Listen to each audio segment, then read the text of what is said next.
إبراهيم في العالمين إنك حميد مجيد. قال الله تبارك وتعالى في كلامه المجيد: أعوذ بالله من الشيطان الرجيم. بسم الله الرحمن الرحيم. ومنهم أميون لا يعلمون الكتاب إلا أماني وإنهم إلا يظنون. فويل للذين يكتبون الكتاب بأيديهم ثم يقولون هذا من عند الله ليشتروا به ثمنا قليلا فويل لهم مما كتبت أيديهم وويل لهم مما يكسبون. قال المؤلف والمفسر رحمه الله تعالى: أدام النفع بعلومه وعلومكم في الدارين آمين. إلى أن قال: قال محمد بن إسحاق حدثني محمد بن أبي محمد إكرمة أو سعيد بن جبير عن ابن عباس رضي الله تعالى عنه: لا يعلمون الكتاب إلا أماني وإنهم إلا يظنون، أي ولا يدرون ما فيه وهم يجدون نبوتك بالظن. اب مفسر رحمۃ اللہ علیہ فرماتے ہیں ایک قول حضرت ابن عباس رضی اللہ تعالیٰ عنہ سے اس آیت میں یہ بھی نقل کیا گیا کہ لا یعلمون الکتاب یعنی لا یدرون ما فیہ، یہ وہ لوگ ہیں جو نہیں جانتے کہ کتاب کے اندر اصل تفصیلات یہ حقائق کیا ہے، لیکن یجدون نبوتک تو آپ کی نبوت کے بارے میں وہ گمان رکھتے ہیں بالظن. وقال مجاہد وانہم الا یظنون، حضرت مجاہد رحمۃ اللہ علیہ فرماتے ہیں انہم الا یظنون کا معنی یکذبون یعنی جھوٹ بولتے ہیں، یعنی اپنے گمان کے مطابق خیال کے مطابق باتیں کرتے ہیں، صحیح علم تو ان کو کتاب کا ہے ہی نہیں.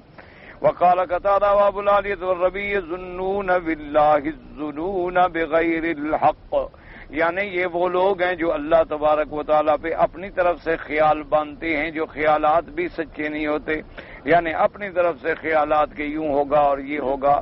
چونکہ جیسے کہ علماء نے لکھا ہے کہ جتنے دنیا کے اندر باطل فرقے ہیں تو ان سب لوگوں کے پاس کوئی دلیل نہیں ہوتی مسئلے کی، محض ان کے تخیلات اور توہمات ہوتے ہیں کہ ان کے تخیلات میں اور توہمات میں ایک صغرا کبرا بنتا ہے اور اس کا نتیجہ وہ خود نکال لیتے ہیں.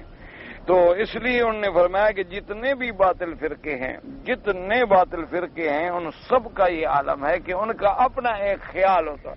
اسی طریقے سے اب جیسے دیکھیں مبتدعین ہیں یا وہ لوگ جو غیر اللہ سے مدد مانگتے ہیں تو ان کے بھی اسی طرح ایک تخیلات ہوتے ہیں کہ بھئی عیسیٰ علیہ السلام چونکہ اتنا بڑے شان سے پیدا ہوئے، بغیر والد کے اللہ نے پیدا کیا، پھر ابھی آپ اپنے یعنی اس جھولے میں تھے اور آپ نے اتنی بڑی فصیح و بلیغ کلام فرمائی، تو بھائی معلوم ہوتا ہے بس یہ خیال پڑتا ہے کہ شاید نعوذ باللہ اللہ کا بیٹا ہی ہوگا. ایسی صفتیں تو اللہ کے بیٹے کی ہو سکتی ہیں کہ باپ نہ ہو اور پیدا ہو، اور پھر جھولے میں بولنے لگ جائے اور بولے بھی ایسی بات کہ انی عبداللہ آتانی الکتاب وجعلنی نبیا، ایسی فصیح و بلیغ اور ایسی دعوت پر مشتمل بات جو ہے کوئی عام آدمی تو نہیں کر سکتا.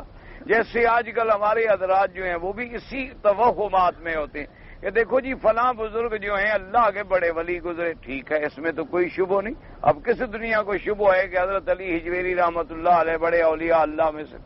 کس آدمی کو شبہ ہو سکتا ہے کہ حضرت بہاؤالدین زکریا رحمۃ اللہ علیہ بڑے اولیاء اللہ میں سے، حضرت نظام الدین رحمۃ اللہ علیہ، اسی طریقے سے جتنے حضرت معین الدین رحمۃ اللہ علیہ یا اور بھی جتنے بزرگ گزرے ہیں، لا شک فی ذالک، اس میں تو کسی کو شبہ ہی نہیں ہو سکتا کہ وہ اللہ کے بندے نہیں تھے یا اللہ کے مقبول بندوں میں سے نہیں تھے، وہ اللہ کے اولیاء. اب اگلا توہم ہے کہ جب وہ اللہ کے اولیاء تھے اور ان کی فلاں کرامت ہے، فلاں موقع پر انہوں نے ایسا کیا تو وہ ہو گیا، تو بھائی مرنے کے بعد بھی اللہ کے تو پیارے ہیں ہی ہیں، اللہ کے تو محبوب ہیں، اللہ کے تو وہ بہت ہی پسندیدہ لوگ ہیں. تو جب ہم قبر پہ جا کے کہیں گے تو چونکہ وہ اللہ کے محبوب ہیں، دنیا میں بھی ہماری باتیں سنتے تھے، اب بھی سنیں گے، ہمارے کام کر دیں گے، تو یہ سب اپنے توہمات اور تخیلات ہوتے ہیں. اسی سے پھر وہ لوگ خود ایک قاعدہ خود مرتب کر لیتے ہیں. جیسے کہ بھئی حضرت علی رضی اللہ تعالیٰ عنہ نے کہا دیکھو جی حضور پاک کے بالکل قریبی عزیز ابی طالب کے بیٹے، اس سے بڑا کوئی رشتہ ہو سکتا ہے؟ اور پھر داماد نبی ہیں، اور اس کے بعد پھر یہ ہے کہ بطل اسلام ہیں، پھر حضور پاک نے زندگی میں آپ کو اپنا کاتب بنایا، حضور صلی اللہ علیہ وسلم نے انہیں پگڑی بندھوائی، حضور صلی اللہ علیہ وسلم نے انہیں مکہ مکرمہ میں حج کے لیے بھیجا، تو بھائی معلوم ہوتا ہے جب یہ سارے کام انہوں نے کیے ہیں تو خلیفہ بھی اس کو بننا چاہیے تھا بس، لہذا خلافت کا حقدار بھی وہی ہے، اور کون بن سکتا ہے؟ بس یہ پھر اپنے توہمات کا شکار ہو جاتے ہیں کہ کسی کی کوئی ایک صفت دیکھی، اس کے اندر کوئی بزرگی دیکھی، اس کی کرامات دیکھی تو اس کو خدا بنا بیٹھے، حاجت روا بنا بیٹھے، مشکل کشا بنا بیٹھے۔ حالانکہ اگر آدمی کا عقیدہ ہو تو خدا خدا ہوتا ہے، نبی نبی ہوتے ہیں، اولیاء اللہ اللہ کے ولی ہوتے ہیں، لیکن ساری کائنات اللہ کی مخلوق ہے، اور مخلوق ہر وقت اپنے خالق کی محتاج ہے۔ خالق جتنا عطا فرماتے ہیں الحمدللہ، اور جتنا عطا نہ فرمائے اس کی مرضی ہے، وہ مالک ہے، فعال لما یرید ہے، یفعل ما یشاء ہے، جو چاہے جیسا چاہے اور جب چاہے۔ تو اس لیے مفسر رحمت اللہ علیہ نے فرمایا کہ ان لوگوں کے پاس یہ تھا، یہ بھی خود گھڑتے تھے اور خود اپنی طرف سے جھوٹ بولتے تھے اور بناتے تھے۔ وقوله تبارك وتعالى فويل للذين يكتبون الكتاب بأيديهم ثم يقولون هذا من عند الله ليشتروا به ثمنا قليلا الآية هؤلاء صنف آخر من اليهود وهم الدعاة إلى الضلال بالزور والكذب على الله وأكل أموال الناس بالباطل۔ اب مفسر رحمت اللہ علیہ فرماتے ہیں کہ اللہ نے قرآن میں جو فرمایا کہ ہلاکت ہے ان لوگوں کے لیے یکتبون الکتاب بایدیہم، کہ وہ اپنے ہاتھوں سے لکھتے ہیں اور کہہ دیتے ہیں کہ اللہ تبارک و تعالیٰ کی طرف سے ہے تاکہ وہ کچھ پیسہ حاصل کر سکیں۔ فرمایا ہؤلاء صنف آخر من الیہود، یہ بھی یہود کی ایک قسم ہے، وہم الدعاۃ الی الضلال، یہ وہ لوگ ہیں جو لوگوں کو گمراہی کی دعوت دینے والے ہیں، اور گمراہی کی دعوت دینے کے لیے جھوٹ بولتے ہیں اور جھوٹ گھڑتے ہیں اپنی طرف سے تاکہ لوگوں سے مال جو ہے وہ باطل طریقوں سے حاصل کر سکیں۔ تو یہ بھی یہود کی ایک قسم ہے کہ وہ لوگوں سے مال بٹورنے کے لیے، لوگوں سے مال حاصل کرنے کے لیے جھوٹی جھوٹی باتیں خود لکھتے ہیں اور اس کو پھر اللہ تبارک و تعالیٰ کی طرف منسوب کر دیتے ہیں۔ تو یہ بھی ایک قسم ہے نعوذ باللہ ثم نعوذ باللہ، ایسے لوگوں کی جو اہل حق نہیں بلکہ اہل ضلال ہوتے ہیں۔ جیسے آج بھی مسلمانوں میں بہت سارے ایسے لوگ موجود ہیں، بڑے بڑے جناب لقب لینے والے اور بڑے بڑے شمس العلماء کہلانے والے، لیکن ان کو انگریزوں سے لقب ملے شمس العلماء کے۔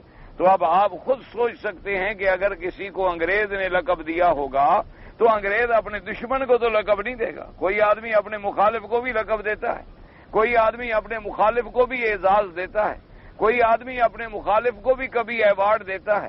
تو ان لوگوں نے جب ان مولویوں کو شمس العلماء اور اسی طرح بڑے لوگ جو ہیں نا آپ کے جتنے، کسی کو سر کا خطاب دیا، سر فلان، یہ سب انگریزوں کے خطاب یافتہ لوگ تھے اور ان کے ٹوڈی تھے، سب ان کے چمچے تھے اور سب ان کے مفادات کے لیے کام کرتے تھے، ورنہ انگریز کو کیا پڑی ہے کہ وہ تمہارے آدمی کو، اپنے دشمن کو جو ہے وہ ایوارڈ دے، اپنے دشمن کے لیے وہ کوئی اعزاز دے اور اس کے لیے وہ جاگیریں اور زمینیں اور انعامات مقرر کرے۔ لازمی بات ہے کہ ہر آدمی اپنے، اور یہ اسی قسم کے لوگ ہوتے ہیں جیسے تاریخ میں جعفر و صادق پیدا ہوئے کہ مسلمانوں کے خلاف انہوں نے کام کیا اور انگریزوں سے ہمیشہ کھاتے رہے۔ تو اسی طرح آج بھی علماء سو ہیں جو اپنی کرسی کے لیے، اقتدار کے لیے، دولت کے لیے، جھوٹے اعزاز کے لیے مختلف قسم کے فتاوی جو ہیں وہ بدل دیتے ہیں اور کتابوں سے ایسے ایسے دلائل میں تعویل کر کے ان کو خوش کرتے ہیں تاکہ ہمارے جو برسر اقتدار لوگ ہیں وہ خوش ہو جائیں اور ہمیں کچھ مل جائے، ہمیں اس کے بدلے میں کچھ نہ کچھ تو انعام ملے گا۔ اگر جب ہم اللہ کے ساتھ بھی جھوٹ بولیں، اللہ کے رسول کے ساتھ بھی جھوٹ بولیں، قرآن و حدیث کو بھی بدل ڈالیں صرف ان کے اعزاز کے لیے، تو لازمی بات ہے پھر انعام شنام تو مل جاتے، لیکن یہ نہیں سوچتے کہ ہم نے تھوڑے سے انعام کے لیے اپنی آخرت کو خراب کر ڈالا۔ تو اصل میں یہ بیماری یہودیوں میں تھی، لیکن پھر یہ چلتی چلتی، چونکہ حضور نے فرمایا کہ جو پہلی امتوں میں تھا وہ میری امت میں بھی ہوگا، یعنی جو برائیاں ان میں تھیں وہ میری امت میں بھی پیدا ہوں گی۔ تو یہ وہ لوگ تھے کہ جو اللہ کی کتاب کو اپنے ہاتھ سے لکھا، حالانکہ اللہ کا کتاب کہا اللہ نے فرمایا۔ اب اسی طرح جیسے آپ کے ہاں بڑے عجیب عجیب طریقے ہیں جی، بعض لوگ ایسے بیٹھے ہوئے ہیں آپ کے ملک میں کہ ان کے پاس غریب بیچارے آتے ہیں، جاہل لوگ آتے ہیں، غریب معذور، وہ کہتے ہیں جی میرا لڑکا بیمار ہے، مہربانی کرو مولوی صاحب اس کے بارے میں کوئی کتاب دیکھو. وہ جناب کتاب کھولے گا ایسے جھوٹ سے. اب کتابوں میں لکھا ہوتا ہے کہ اس کا لڑکا کہاں بیمار ہے. کون سی کتاب میں لکھا؟ انا للہ و انا الیہ راجعون. اصل بات کیا تھی کہ کبھی کسی بزرگ نے اتفاق سے کسی نے کوئی ایسی بات کی نا تو وہ قرآن پڑھ رہے تھے تو ایسی آیت مبارک آگے آ گئی تو انہوں نے اس سے ایک فال لے لی کہ بھئی رحمت کی آیت ہے اللہ رحمت کریں گے. ایک ایسی اتنی سی بات تھی. ان لوگوں نے جناب یہ ہے کہ بھئی اچھا بس جی میں نے کتاب دیکھی ہے تمہارے بیٹا جو ہے اس پہ جادو ہے اور جادو جو ہے کسی عورت نے کیا ہے. اب لڑایا خاندان کو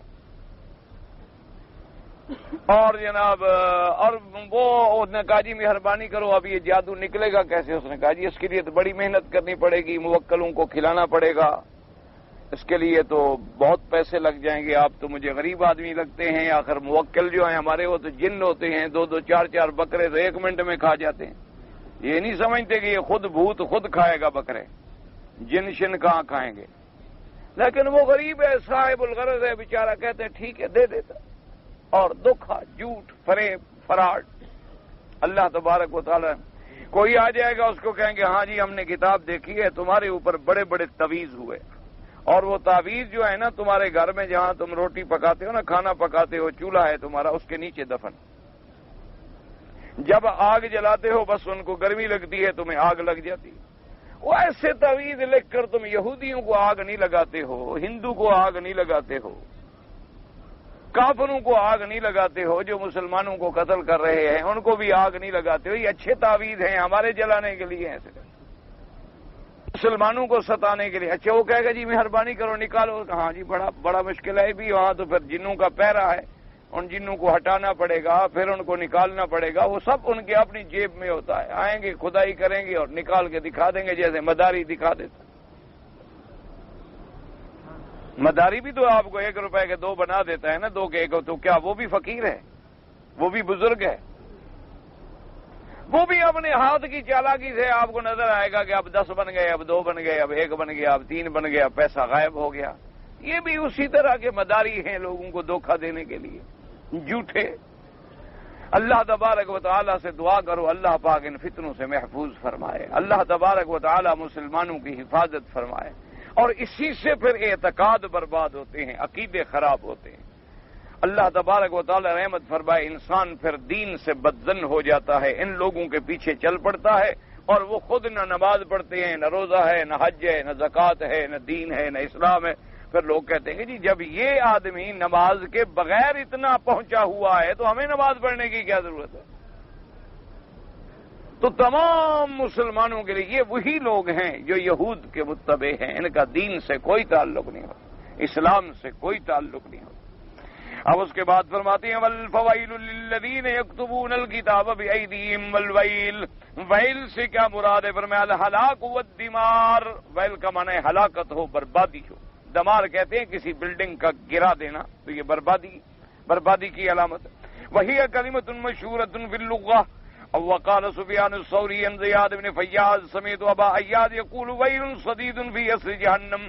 انہوں نے کہا کہ ویل جو ہے وہ ایک جگہ ہے جو جہنم کے بالکل اصل میں, وسط میں, درمیان میں. بعض کہتے ہیں ویل وادی ہے جہنم کے اندر. وقال عطاء ابن یسار الویل واد فی جہنم لو سیرت فیہ الجبال لوعت. انہوں نے فرمایا کہ ویل جو ہے ایک جہنم کے اندر ایسی وادی ہے کہ اللہ ان پہاڑوں کو بھی ڈالے تو وہ بھی پانی ہو جائیں وہاں جا کر. اللہ تبارک و تعالی بچائے جہنم سے. وقال ابن ابی حاتم حدثنا یونس بن عبد الله قال اخبرنا ابن وهب قال اخبرني عمرو بن الحارث عن دراج ان ابي الهيثم النبي سعيد الخدري رضي الله تعالى عنه عن رسول الله صلى الله عليه وسلم قال واد في جهنم يهوي فيه الكافر 40 خريفا قبل ان يبلغ قعره.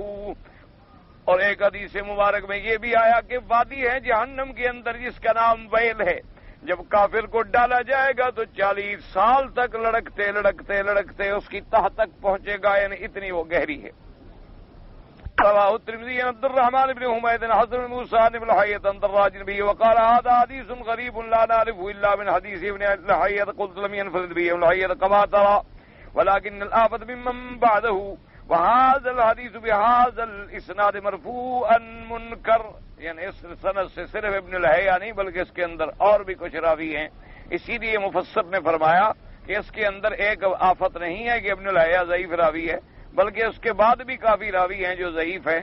بہرحال اس سند کے ساتھ یہ منکر ہے، ویسے دوسری روایات کے ساتھ ملتی ہے یہ۔ فرماتے ہیں وقال ابن جرير حدثنا المثنى قال حدثنا ابراهيم بن عبد السلام قال حدثنا صالح القشيري قال حدثنا علي بن جرير عن حماد بن سلمة بن عبد الحميد بن جعفر عن كنانة العدوي عن عثمان بن عفان رضي الله تعالى عنه عن رسول الله صلى الله عليه وسلم فويل لهم مما كتبت أيديهم وويل لهم مما يكسبون قال الويل جبل في النار، ایک پہاڑ ہے جہنم میں، وهو الذي ينزل في اليهود لم لأنهم حرفوا التوراة زادوا فيها ما حبوا ومحونا ما يكرهون وهو اسم محمد صلى الله عليه وسلم من التوراة ولذلك غضب الله عليهم ورفع بعض التوراة وقال تعالى فإن ما كتب أيديهم وإن ما يكسبون وهذا أيضا غريب جدا۔ بعض فرماتی ہیں کہ پہاڑ ہے، یہ وہی پہاڑ ہے انزل فی الیہود جو یہودیوں کے بارے میں ذکر آیا، جس کا ان لوگوں کے بارے میں جنہوں نے تورات کو بدل ڈالا، تورات کے اندر خود زیادہ کیا اور تورات کے اندر جو چاہا اس کو بیچ ڈالا، اور اس کے اندر ومحو اسم محمد صلی اللہ علیہ وسلم، اور ان بدبختوں نے یہ کیا کہ تورات میں جہاں ہمارے آقا کا نام لکھا تھا اس جگہ کو بھی بیچ دیا تھا کہ لوگوں کو پتہ نہ چلے بھی تورات میں بھی تو حضور کے بارے میں پیشین گوئی موجود ہے۔ تو ان کے بارے میں یہ باتیں جو ہیں وہ نازل ہوئی ہیں، لیکن مفسر فرماتے ہیں یہ قول بھی غریب ہے۔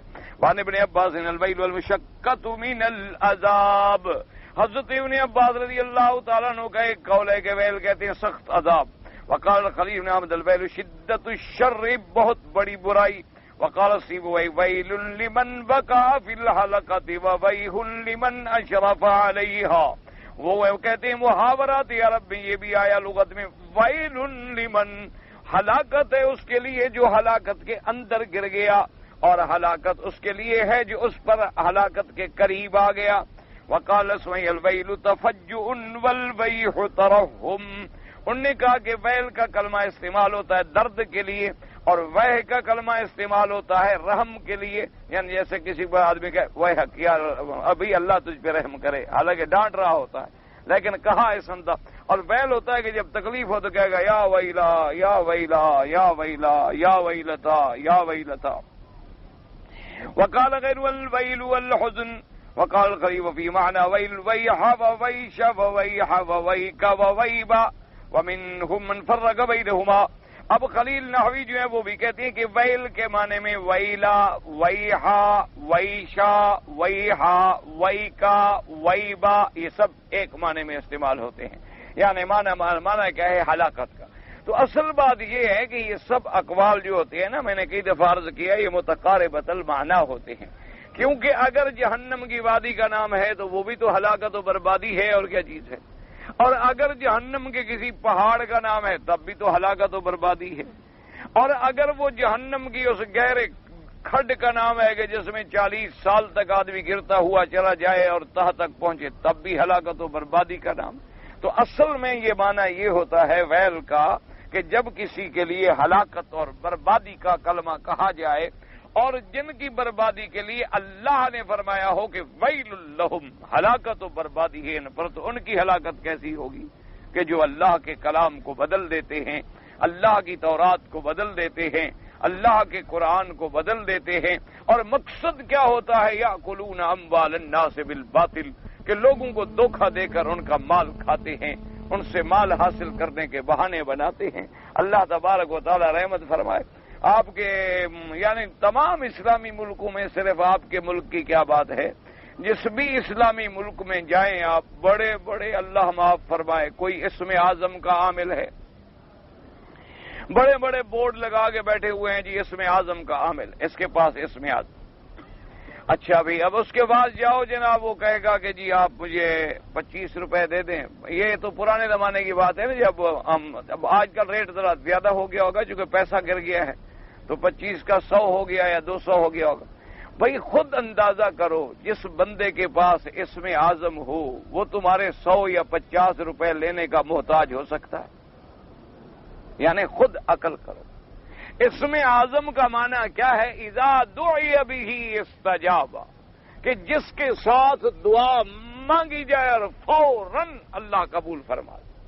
تو جب ایک آدمی کے پاس اسم اعظم ہو جو ایک ملکہ سبا کا تخت اٹھا کے پلک جھپکنے سے پہلے حضرت سلیمان علیہ السلام کی دربار میں کھڑا کر دے، جس کے بارے میں خود قرآن نے کہا کہ قال الذی عندہ علم من الکتاب انا آتیک بہ قبل ان یرتد الیک طرفک، کہ جس کو ہم نے کتاب کا علم دیا تھا تو اس نے کہا کہ سلیمان علیہ السلام میں اتنی دیر میں وہ تخت اٹھا کے لے آ سکتا ہوں کہ آپ پلک جھپکیں اور تخت آ جائے گا۔ تو حضرت سلیمان نے گویا آنکھ بند کی، فلما رآہ مستقرا عندہ، اور آنکھ کھولی تو تخت موجود تھا۔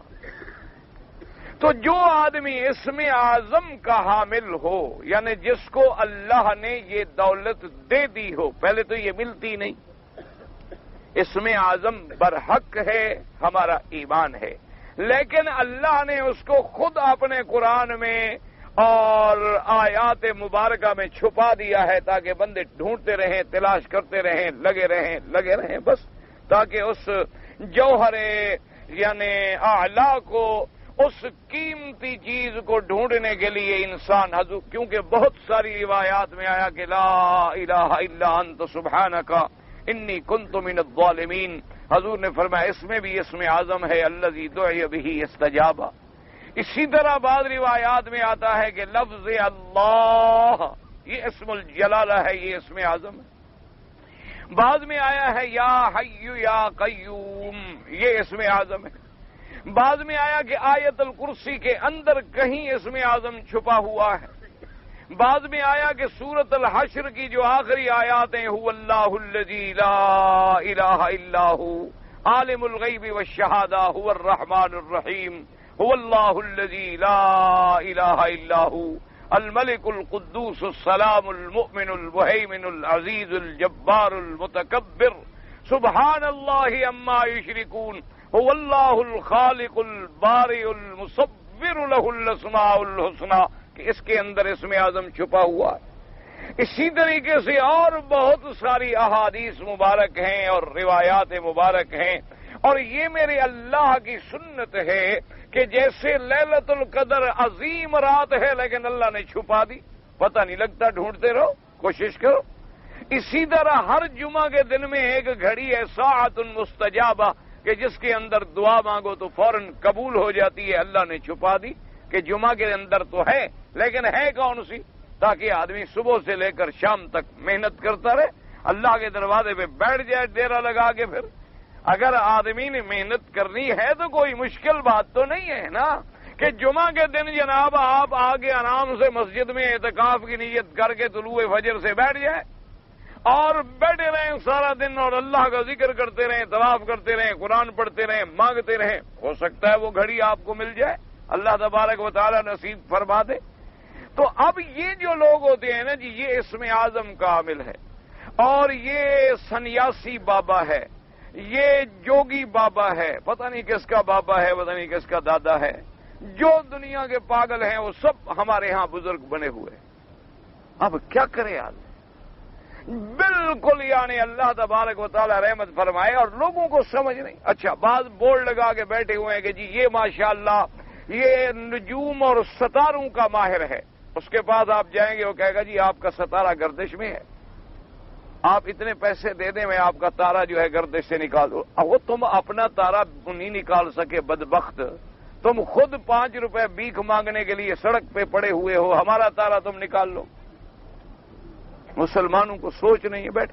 اچھا، بعض بے وقوف کیا ہے، کارڈ پڑے ہوئے ہیں، انہوں نے پنجرے کے اندر چڑیاں بٹھائی ہوئی، چڑیاں، اور اچھا خاصا مکے مدینے سے جانے والا حاجی بھی وہاں جا کے پیسے دے کے کارڈ نکلوا رہا ہے، قسمت دیکھ رہا ہے۔ اس 6 فٹ کے لمبے پاگل کو قسمت کا پتہ نہیں ہے، چڑیا کو پتہ ہے۔ اب اتنا جب آدمی احمق ہو جائے تو اس کا کیا علاج ہے دنیا کے اندر، کیا کر سکتا ہے؟ اس کو کون سا مولوی سمجھا لے گا؟ بیٹھے ہوئے بعض جناب ایسے ہیں، تعویذ چل رہے ہیں، پتہ نہیں کیا کیا ہو رہا ہے، یعنی نعوذ باللہ۔ اللہ کے کعبے میں مجھے کہتے ہوئے حیا آتی ہے، میں کہہ نہیں سکتا۔ آپ کے پنجاب میں ایک جگہ ہے، وہاں باقاعدہ لکڑی کے آدمی کے عضو تناسل بنے ہوئے ہیں کہ تکبیر اولا چھوٹ گئی. تکبیر اولا یعنی جب امام کہتا ہے اللہ اکبر اور پھر ثنا پڑتا ہے پھر فاتحہ شروع کرتا ہے، اتنی درمیان میں جو وقفہ ہے اس کے بعد وہ شامل ہوئے. جب نماز سے فارغ ہوئے تو رونے لگ گئے اور کہا بھی میں تو واپس جاتا ہوں. ساتھیوں نے پوچھا کیا بات ہے؟ فرمایا حج تو نفل تھا لیکن آج فرض نماز کی تکبیر چھوٹ گئی ہے، حج پہ جانے کا کیا فائدہ؟ ہم عمرے کے لیے آتے ہیں، نماز غائب، بازاروں میں پھر رہے ہیں، شاپنگ ہو رہی ہے، آئے عمرے پہ ہیں. ہم حج کے لیے آتے ہیں، گھروں میں بیٹھے ہوئے ہیں حاجی صاحبان، ٹانگ پہ ٹانگ رکھی ہوئے، سگریٹ ایسے چل رہی ہے جیسے کوئی ریلوے گاڑی کے پہلے سیاہ انجن ہوتے تھے نا، وہ دھواں نکالتے تھے. یہ حاجی ہے؟ کون کہتا ہے یہ حاجی ہے؟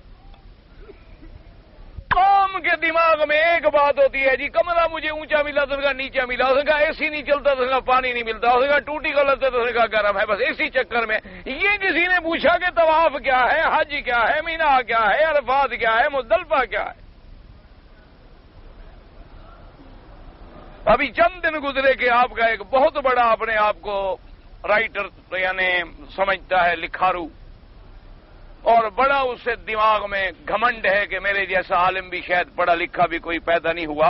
اس نے لکھا کہ حج پہ ہم آئے، مینا میں تھے کو ہمیں بادشاہ کی دعوت میں جانا تھا تو ہم نے احرام اتار دیا، کپڑے پہن لیے، دعوت کھا کے پھر احرام باندھ لی. بڑا آسان مسئلہ ہے. اس نے کہا یار لوگ تو ایسے تنگ کرتے ہیں، کیا مشکل ہے؟ جب یہ عالم ہو آپ لوگوں کے پڑھے لکھوں کا، رائٹرز کا، جن کے اخبارات میں روزانہ صفحے کے صفحے سیاہ کرتے ہوں، تو باقی لوگوں کا کیا حال ہوگا؟ انا للہ و انا الیہ راجعون. دعا کرو اللہ ہمیں ہدایت، اللہ حاجیوں کو حاجی بنائے، اللہ عمرے والوں کو صحیح معنوں میں عمرہ نصیب کرے کہ جس مقصد کے لیے آئے ہو کسی عالم کے پاس بیٹھ جاؤ. اگر تمہیں عالم سے مثلا کوئی تعلق نہیں بن رہا، اردو کی ایک کتاب لے لو، اس کو 5-10 دفعہ پڑھ ڈالو، ایک دفعہ سے سمجھ نہیں آئے گا، اس کو 5 دفعہ 10 دفعہ پڑھ ڈالو، اور جہاں سمجھ نہ آئے نشان لگا دو کہ یہ بات مجھے سمجھ نہیں آ رہی. آخر یورپ جاتے ہو تو گائیڈ بکیں پڑھتے ہو، وہاں باقاعدہ میپس لیتے ہو کہ یہ سٹی میپ ہے، یہ سارے ملک کا میپ ہے، یہ ایئرپورٹ کا ہے، یہ اسٹیشنوں کا ہے، یہ ٹیوب لائن کا ہے. ایک اللہ کے نبی کا دین اتنا یتیم ہو گیا جو مرضی آئے کرتے پھرو، جو مرضی آئے، جدھر تمہاری مرضی ہے منہ اٹھا کے چل دو. ٹریفک میں تمام گاڑیاں تمہاری ایک سرخ نشان دیکھ کے رک جاتی ہیں، اور مسلمان محمد مدنی کا فرمان دیکھ کر نہ رکے، وہ بھی مسلمان ہیں.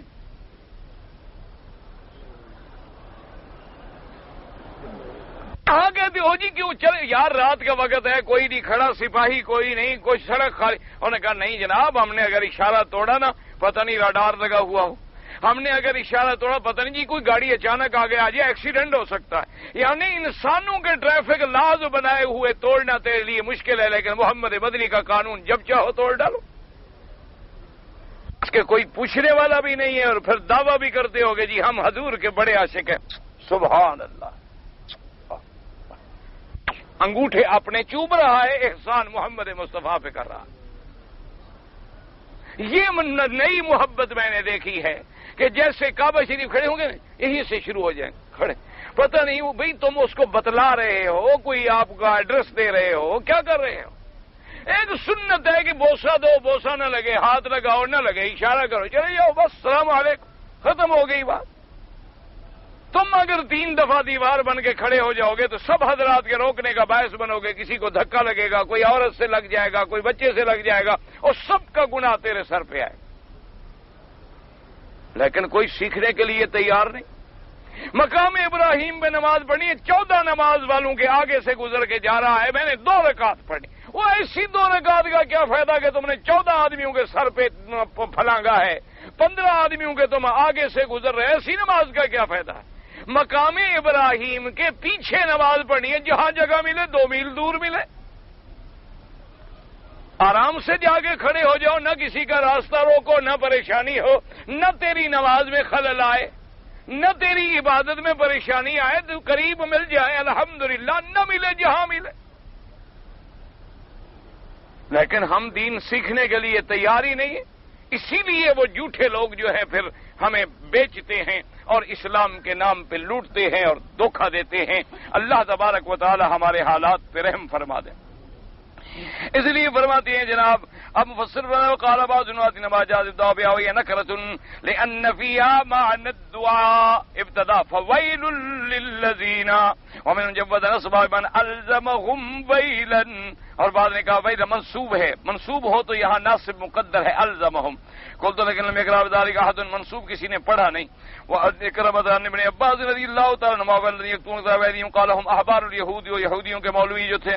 وكذا قال سعيد ان قتادة هم اليهود. وقال سفيان الثوري عبد الرحمن القمة سألت ابن عباس رضی اللہ تعالی عنہ عن قوله تعالى فويل للذين يكتبون الكتاب بأيديهم قال نظرت فی المشرکین واہل الکتاب, دونوں میں ایسے لوگ تھے. وقال کانا قدو کتاب عندهم یبیعون من العرب ويحدثون من الله فيأخذوا به ثمنا قليلا. یہودیوں کے لوگ تھے, وہ خود کتابیں لکھتے اور کہتے ہیں اللہ کی طرف سے اور پھر بیچتے.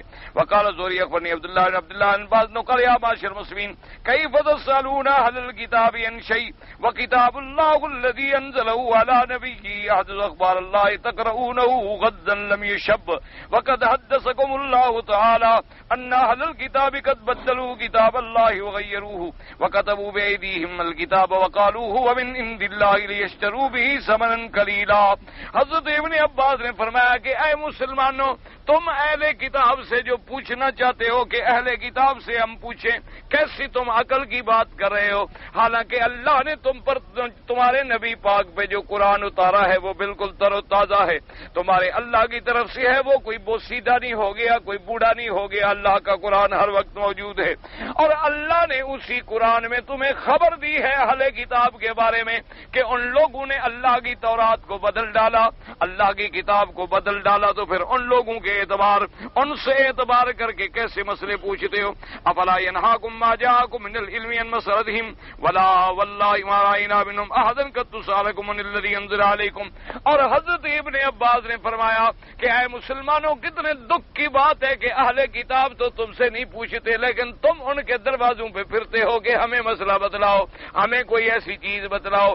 آج بھی دنیا میں دیکھ لو, اگر کوئی عیسائی رائٹر کتاب لکھ جائے تو مسلمان بڑے حوالے دیتے ہیں, اور جی گبن نے لکھا ہے, اور جی فلاں نے لکھا ہے, اور جی فلاں نے لکھا ہے, اور جی فلاں نے لکھا. تمہارے پاس تو اللہ کا قرآن موجود ہے, تمہارے پاس تو محمد مصطفیٰ صلی اللہ علیہ وآلہ آلہ وسلم کی حدیثیں موجود ہیں. رواه البخاری من طرق الزہری وقال حسن بن الحسن البصری الثمن القلیل والدنیا بحذافیرها. ثمنا قلیلا سے کیا مراد ہے, یعنی ساری دنیا بھی قرآن کے مقابلے پہ ہو تو تھوڑی چیز ہے. وقوله تبارك وتعالى فويل لهم مما كتبت أيديهم وويل لهم مما يكسبون أي فويل لهم مما كتبوا بأيديهم من الكذب والبهتان والافتراء. ہلاکت ہے ان کے لیے جو اپنے ہاتھوں سے انہوں نے جھوٹ گڑا. وویل لهم مما اکلوا به من السحت, اور ہلاکت ہو ان پر کے لکھنے کے بعد جو انہوں نے حرام کمایا اور حرام کھایا, حرام پیٹوں میں ڈالا. كما قال الضحاك بن عباس رضي الله عنهما فويل لهم يقول فالعذاب عليهم من الذي كتبوا بأيديهم من ذلك الكذب وويل لهم مما يكسبون يقول مما يأكلون به الناس وصفنتهم وغيرهم. وہ جو جھوٹ لکھتے تھے اور جاہل لوگوں کو دھوکہ دے کے کھاتے تھے. دعا کرو اللہ ہمیں صحیح مسلمان بنائے.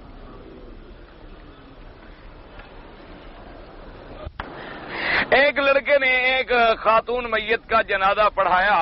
خاتون کے شوہر نے کہا تھا کہ تم جنازہ پڑھا دو, تو جنازہ پڑھانے والے کو بھی پتہ نہیں تھا کہ جنازے میں کیا پڑھا جاتا ہے. خاوند کو تو پہلے نہیں آتا تھا نا, تو جس کو اس نے امام چنا الحمدللہ اس کو بھی نہیں آتا تھا.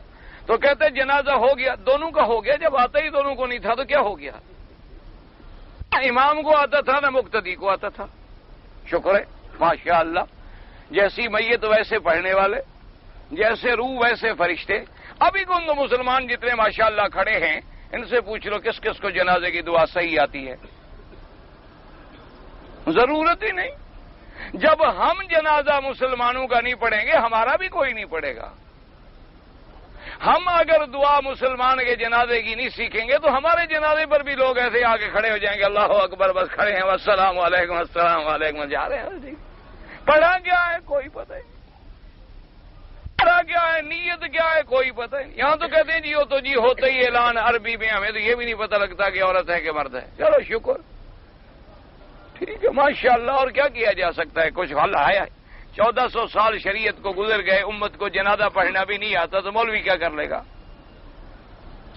نہ ایمان سے کہو، جب 1400 سال شریعت اسلام کو گزر گئے، ہمیں ابھی تک اپنی میت کے جنازے کا طریقہ نہیں آتا. حالانکہ چھوٹی سی کتاب ہے، لے لو، 2 دعائیں ہیں، یاد کر لو، کون سی مشکل ہے؟ پہلے بھائی بعض حضرات فاتحہ پڑھتے ہیں، احناف ثنا پڑھتے ہیں، اس کے بعد درود شریف پڑھتے ہیں، وہ تو تقریباً ہر آدمی کو آتا ہے. اچھا اس کے بعد ایک دعا ہی یاد کرنی ہے تو لو چھوٹی سی یاد کر لو، لمبی یاد نہ کرو، اللہ مغفر لہ یہ نہ اتنی ہی یاد کر لو، جنازہ تو ہو جائے گا. لیکن کوئی یاد بھی کرے نا جی. حرم شریف دیکھو نا آگے، حرم شریف میں نماز جنازہ جب پڑھائی جاتی ہے تو اعلان عربی میں کیا کریں جی؟ ایک دفعہ عربی میں کریں، ایک دفعہ ہندی میں کریں، ایک دفعہ اردو میں کریں، ایک دفعہ پنجابی میں کریں، ایک دفعہ پختونستان کی زبان میں کریں، ایک دفعہ بلوچی میں کریں، ایک دفعہ افریقی زبانوں میں کریں. یعنی سارا دن اعلان ہی ہوتا رہے، جنازہ رکھا رہے. تو اس سے ہم کیوں نہ حیا کریں کہ عربی کا ایک لفظ سیکھ لیں کہ عربی ہمارے نبی کی زبان ہے، اللہ کی زبان ہے، جنت کی زبان ہے، قرآن کی زبان ہے. ہم ایک لفظ کیوں نہ سیکھ لیں بجائے اس کے کہ وہ اعلان کریں کس زبان میں. یہاں تو ہر بولی بولنے والا موجود ہے. اتنے مترجم منگوائیں یا اعلان کرنے والے کو پہلے ہم 20 زبانیں سکھلائیں. تو تم ایک زبان کیوں نہ سیکھ لو؟ اچھا نہ بھی سیکھو بھی، جو امام کی نیت ہے میری وہی نیت ہے، بس ختم ہو گئی بات. لیکن جنازہ تو پڑھنا سیکھو.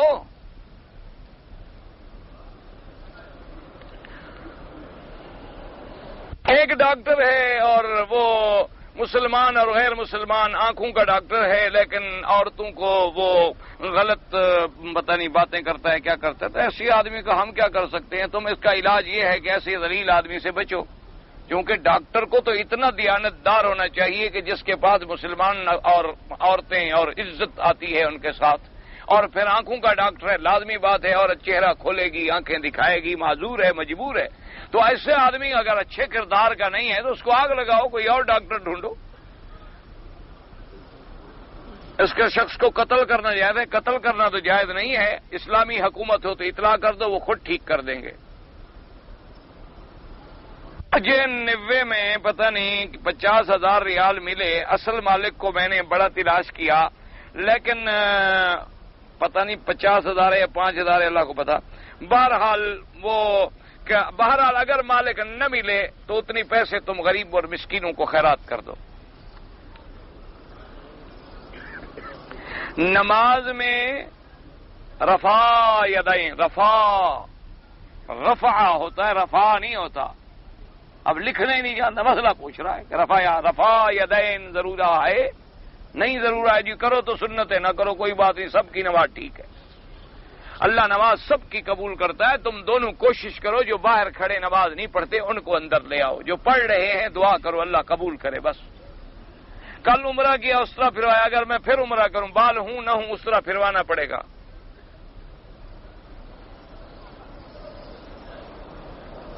بہرحال امام ابو حنیفہ کے نزدیک امام کے پیچھے فاتحہ نہیں پڑھے. ایک مولوی نے کہا وہ امام صاحب غلط کہتے ہیں، اللہ اس مولوی کو ہدایت. تمام ائمہ برحق ہیں، اللہ ان کی قبروں پہ رحمت فرمائے. بہرحال جو آدمی بھی کسی امام کے قول کو لیتا ہے الحمدللہ اللہ سب کا منظور و مقبول فرمائے.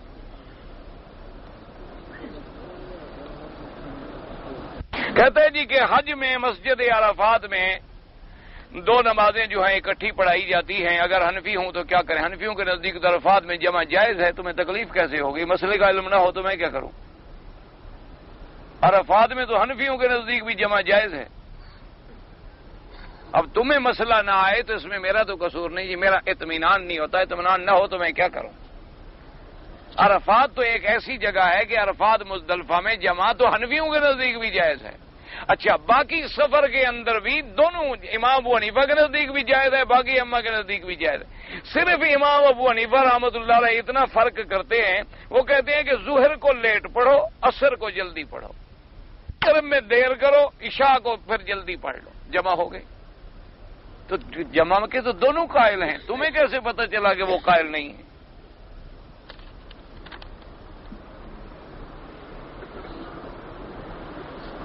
میری 2 چھوٹی بھانجیاں ہیں، والدہ کا انتقال ہو گیا ہے، بہرحال بھانجی کو تم زکوٰۃ دے سکتے ہو۔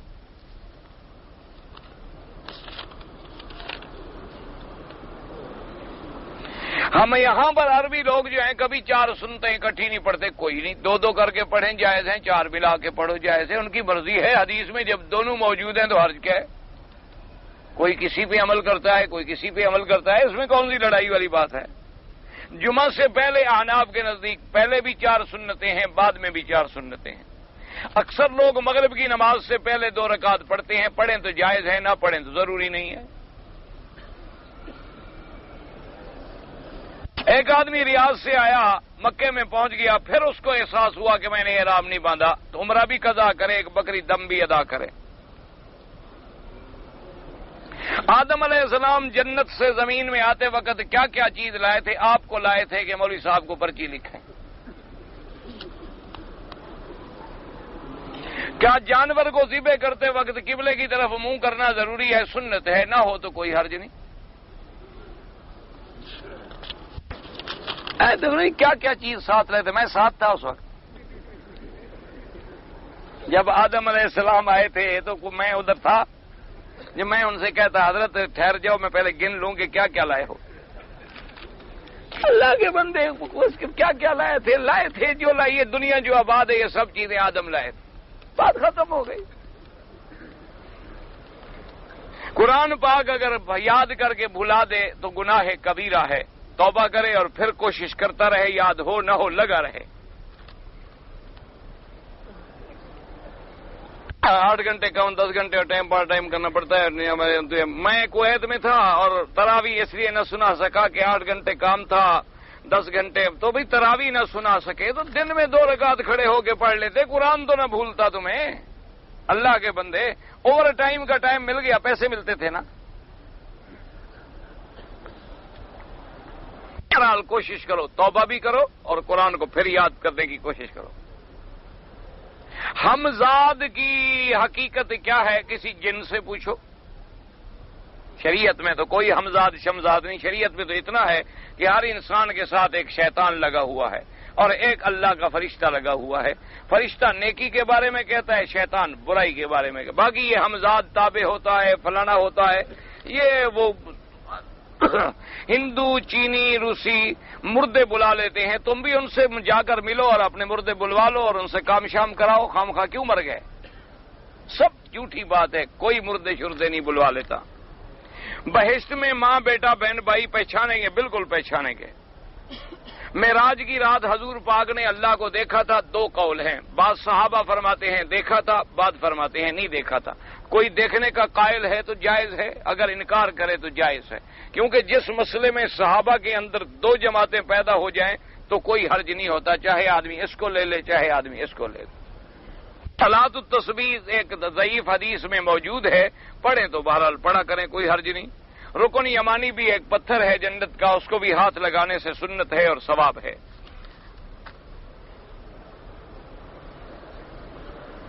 حضور پاک نے اپنے باپ کی قسم کھائی، ہاں اس زمانے میں جب قسم غیر کی منع نہیں ہوئی تھی، نہی سے پہلے کا واقعہ ہے، اور وہ بھی آپ نے سمجھا نہیں ہے۔ حدیث میں آتا ہے کہ صحابی کے باپ کی قسم کھائی، تو بہرحال یہ اس زمانے کا واقعہ ہے جب اللہ نے منع نہیں کیا تھا۔ جب نہی آ گئی تو پھر اس کے بعد حضور نے کسی کی قسم نہیں کھائی۔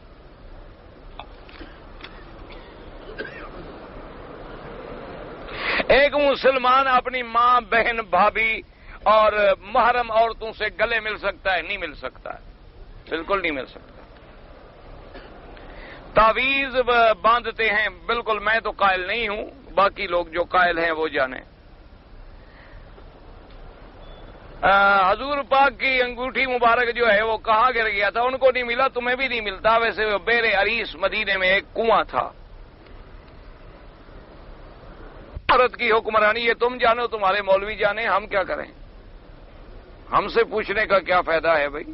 ہمارے پوچھنے کی کوئی ضرورت ہی نہیں ہے۔ باقی یہی مسائل رہ گئے، اسلام میں جائز نہیں، بس سیدھی سی بات۔ نہ امامت صغرا نہ امامت کبرا، اللہ کی شریعت نہیں بدلی جا سکتی۔ باقی کسی نے مضمون لکھا ہے تو اس کا جواب بھی چھپ چکا ہے، وہ آپ پڑھ لیں۔ ہم پاکستان سے آئے لیکن عمرہ ہم نے جدے سے باندھا ہے، ہوائی جہاز میں احرام بھی نہیں باندھا تھا، عمرہ تو آپ کا ہو گیا، بکری ایک دم دینی پڑے گی، آپ میقات گزر گئے۔ حیض والی عورت جو ہے مسجد الحرام میں داخل ہو سکتی ہے، آپ کے ملک میں اگر عورت کو حیض ہو تو مسجد جاتی ہے؟ تو وہاں کی مسجدوں میں جانا منع ہے، جو اللہ کی سب سے بڑی مسجد ہے اس میں جانا جائز ہے؟ یہ تو کامن سینس ہے، عقل سے بھی سوچ لو کہ حیض والی عورت مسجد میں نہیں آ سکتی۔ اگر اپنے والدین بزرگوں کا عمرہ، ہاں آپ عمرہ کریں، دعا مانگیں، اللہ ان کو ثواب دیں گے۔ خانہ کعبہ کے گرد جو دھواں سا نظر آتا ہے جو ٹرے پہ رکھا ہوتا ہے وہ خوشبو ہے، ایک عود کی لکڑی ہوتی ہے، جلائی جاتی ہے تاکہ خوشبو پھیلے، اور مسجد میں خوشبو کرنا سنت محمد مصطفیٰ صلی اللہ علیہ وسلم۔ میں ملازمت کی غرض سے مکے میں آیا تھا، عمرہ نہیں کیا، پھر 3 دن کے بعد آپ نے کیوں کیا؟ بہرحال امام ابو حنیفہ رحمۃ اللہ علیہ کے نزدیک ایک بکری دم آپ کو دینی ہوگی۔ باقی ائمہ فرماتے ہیں کہ اگر نوکری شوکری ہو، کاروبار ہو، عمرے کی نیت نہ ہو تو دم نہیں پڑتی۔ واللہ تعالی اعلم وعلمہ وتم۔ اللہم صلی علی سیدنا محمد وعلی آل سیدنا محمد وبارک وسلم۔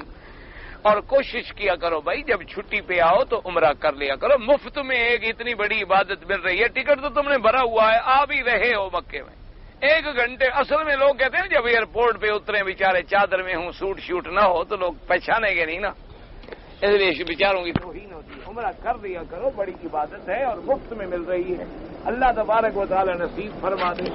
یا الہ العالمین، عالم اسلام کو، سب عالم اسلام پہ اپنی رحمت نازل فرما۔